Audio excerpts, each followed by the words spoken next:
Et bonjour à tous, on se retrouve aujourd'hui pour une vidéo qui va traiter d'un sujet un petit peu particulier et que peut-être bon nombre d'entre vous ne connaissent même pas. Il s'agit de la question de savoir si les ETF thématiques sont des outils d'investissement pertinents. Petit rappel pour ceux qui auraient loupé les wagons précédents, les ETF, donc en anglais Exchange Traded Fund, ce sont des supports d'investissement au même titre que les fonds d'investissement traditionnels, mais qui ont la caractéristique de reproduire un investissement passif. C'est-à-dire que un investissement comme un ETF, eh bien, il va suivre un indice donné, ou en l'occurrence, on va le voir dans cette vidéo, un thème, un marché donné, et il ne va pas essayer de battre ce marché de manière générale, mais il va simplement répliquer sa performance, et on va pouvoir, grâce à ce type d'investissement, en tant qu'investisseur individuel, acheter des paniers d'actions qui correspondent potentiellement à une zone géographique. Par exemple, si on achète un ETF CAC 40, on achète les 40 entreprises qui sont cotées dans le CAC 40 en France.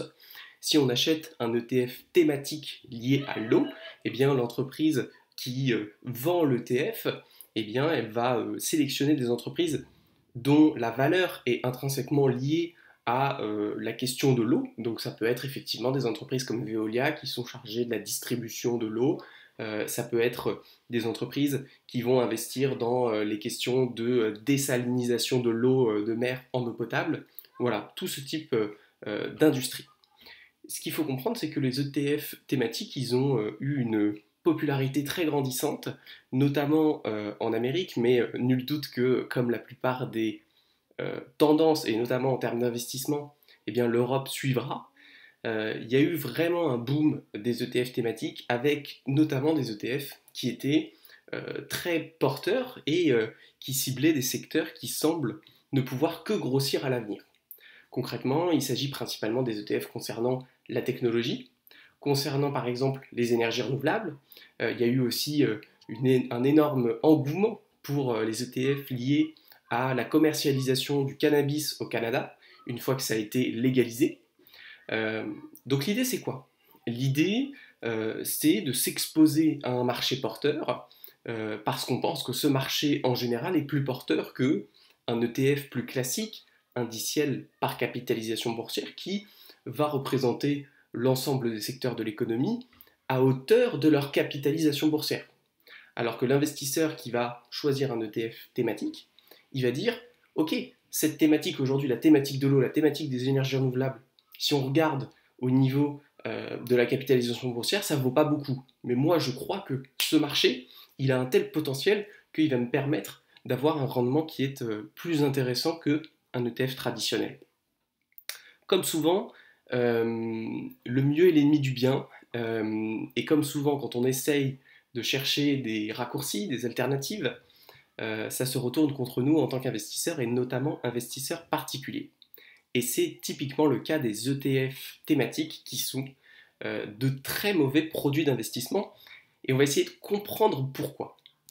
En fait, la première chose qu'il faut bien comprendre, c'est que le temps qui s'écoule entre le moment où un secteur est en plein boom et le moment où un ETF thématique va être en mesure d'être mis en vente aux particuliers, et donc à nous, investisseurs, eh bien, c'est cette période de croissance extrêmement importante qui va d'ailleurs être vendue, qui va dire regardez le marché de l'eau, regardez le marché des énergies renouvelables, regardez le marché de la tech, il a explosé, il a fait plus 20, 30, 40% la dernière année.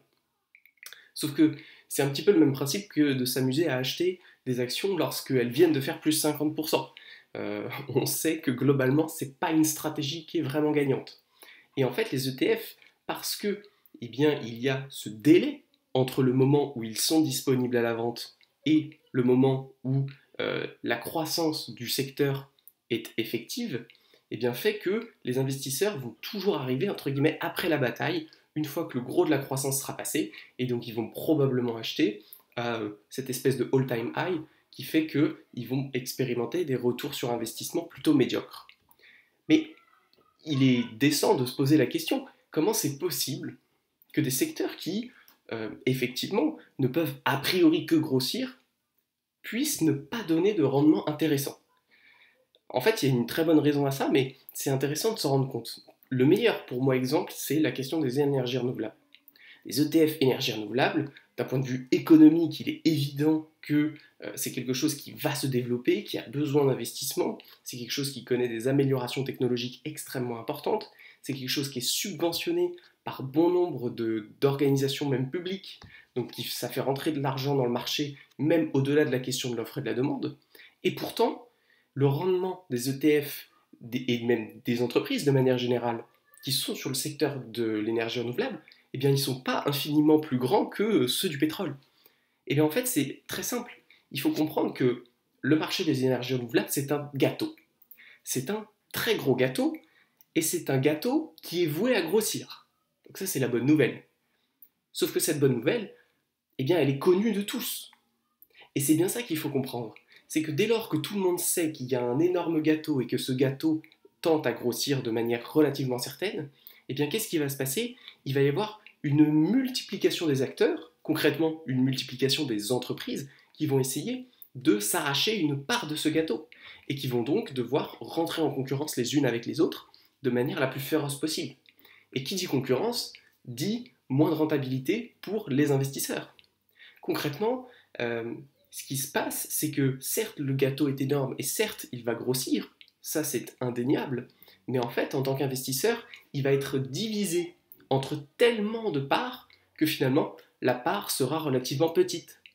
Et de manière réciproque, ce qui se passe sur des secteurs qui sont vraiment délaissés, des secteurs où on se dit mais ça n'a pas d'avenir, ok ça gagne encore de l'argent aujourd'hui, mais pour combien de temps je ne sais pas, typiquement le secteur des énergies fossiles. C'est un secteur qui est matraqué, que ce soit idéologiquement, mais aussi économiquement, par les gouvernements et par les acteurs politiques. Et pourtant, qu'est-ce qu'on voit? On voit qu'il y a une rentabilité dans ces secteurs-là qui est importante. Pourquoi? Parce qu'en fait, eh bien, il n'y a pas beaucoup de nouveaux acteurs. Il n'y a personne qui va rentrer sur le marché des énergies fossiles en disant «Ah, moi je vais tout disrupter, vous inquiétez pas, je vais pouvoir tout faire à moins 20%. Non, ça n'intéresse personne. Il n'y a pas de start-up qui travaille à extraire eh bien, les ressources fossiles. Donc qu'est-ce qui se passe? C'est que les majors qui ont survécu, eh bien, ils se retrouvent, pas forcément en position de monopole, mais ils se retrouvent dans une position où il y a assez peu de concurrents et où même si le gâteau, qui est encore gros, tente à diminuer, eh bien en fait il y a tellement peu de gens pour se le partager que ça fait des grosses parts. Et donc il est là le paradoxe, c'est que peu importe que un secteur va être plus ou moins porteur, peu importe que vous pensiez que l'avenir se trouve dans la technologie ou dans la fabrication de vélos en bois. Le fait est que si vous avez une intuition qui est la même que celui du marché, eh bien, vous n'aurez pas de rendement supérieur au marché. Et si vous avez une intuition qui est contraire au marché, eh bien, laissez-moi vous dire que vous avez très probablement tort. Vous avez peut-être raison, mais je ne m'aventurerai pas à parier contre les prédictions du marché. Donc ça, c'est quelque chose qui est extrêmement important. Un autre point qui fait que les ETF thématiques sont des ETF qui produisent des rendements suboptimaux, eh bien c'est lié au biais médiatique. C'est-à-dire que concrètement, il faut se mettre dans la place du gestionnaire de fonds qui vend des ETF, donc qui gagne de l'argent avec les frais. Son but, c'est que l'ETF soit le plus populaire possible. Et donc, il a tout intérêt à mettre en avant des secteurs qui passent bien aux médias, des secteurs qui ont le vent en poupe, des secteurs dont on parle. Et concrètement, les secteurs dont on parle, eh bien, ils subissent un biais médiatique important. C'est-à-dire que parce qu'on les voit tous les jours à la télé, dans les articles de finance, etc., eh bien, ils ont un afflux d'investissement qui est plus important que des secteurs qui ennuient un petit peu tout le monde et sur lesquels pas grand monde n'investit. Et donc, comme la demande est plus faible, les prix sont plus faibles, et qui dit des prix plus faibles dit des rendements plus intéressants. Et inversement, bah, ces secteurs-là, eh bien, ils ne vont pas faire l'objet d'ETF thématiques. Parce que, je sais pas, si vous faites un ETF thématique, je sais pas, industrie fonderie, voilà, ça intéresse personne, quoi. Ça intéresse personne. Peut-être que ça gagne de l'argent, mais ça intéresse personne. Et l'intérêt de celui qui fait l'ETF, c'est pas de faire l'ETF le plus rentable possible, c'est de faire l'ETF qui va attirer le maximum de clients possible. Donc on voit là qu'il y a un vrai conflit d'intérêts. Donc ça, c'est un point qui est aussi important à prendre en compte. Euh, et de manière générale, euh, il faut comprendre que aujourd'hui, les ETF thématiques, euh, eh bien, de par leur définition, ils contredisent deux des principes fondamentaux qui sont les déterminants de la rentabilité d'un portefeuille sans augmenter son risque. Il n'y a pas 50 solutions d'augmenter la rentabilité de son portefeuille sans augmenter son risque. Il y en a même très peu. La première, elle est très simple, c'est de réduire les frais. Parce que les frais, finalement, c'est on a une part de gâteau, la question c'est quelle est la part du gâteau qui va au gestionnaire, quelle est la part du gâteau qui va à l'investisseur. Moins d'argent va au gestionnaire, plus d'argent va à l'investisseur, donc à vous. Or, les ETF thématiques, bien évidemment, ils requièrent un travail supplémentaire qui justifie une tarification et des frais supplémentaires. Donc ça, c'est le premier élément qui fait que les ETF thématiques, eh bien, ils vont se retrouver derrière les ETF plus classiques. Et il y a un deuxième point, qui là encore une fois est une règle basique d'investissement qui permet de réduire son risque sans réduire son rendement, c'est la question de la diversification. Et qu'est-ce que vous dit un ETF thématique? Il ne vous dit rien d'autre que eh bien, je vais tout faire sauf me diversifier. C'est-à-dire que, oui, je vais acheter peut-être 40 actions, mais ces 40 actions, elles seront dans le même secteur. Donc si ce secteur, pour une raison ou pour une autre, il crache à un moment donné, toutes vont suivre le domaine, et toutes vont cracher en même temps. Donc là, encore une fois, on le sait, le fait d'avoir une non-diversification, de prendre des risques que l'on dit spécifiques, c'est-à-dire des risques qui pourraient être lissés par de la diversification, c'est quelque chose que le marché ne vous paye pas. C'est-à-dire que le marché ne vous donne pas un premium pour prendre des risques complètement stupides. Il vous donne un premium pour prendre le risque du marché, pour prendre des risques systémiques, comme le fait d'acheter des actions qui sont une faible capitalisation, des actions qui ont un futur incertain, mais il ne vous donne pas de prime parce que, ah bah oui, mais t'as pris beaucoup de risques, ton portefeuille, il n'était pas du tout diversifié. Ton portefeuille n'est pas diversifié, tant pis pour toi, t'as plus de risques, mais t'as pas plus de rendement.